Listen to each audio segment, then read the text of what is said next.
Mariing itinanggi ng St. Luke's Medical Center na may inilabas sila ang medical record ni Pangulong Ferdinand Marcos Jr. Sa pahayag ng ospital, sinabi nito na fake and falsified ang nasabing medical document na kumalat din sa social media.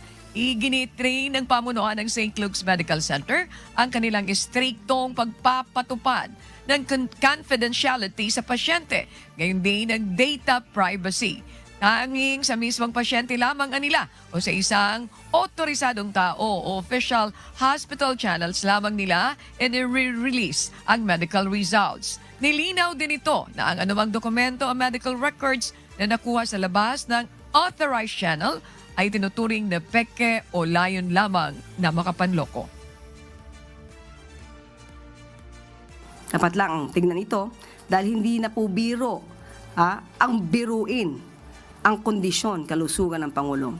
Kaya po ang NBI, alam po natin na mabilis umaksyon ng NBI para maimbestigahan kung sino po ang nasa likod dito.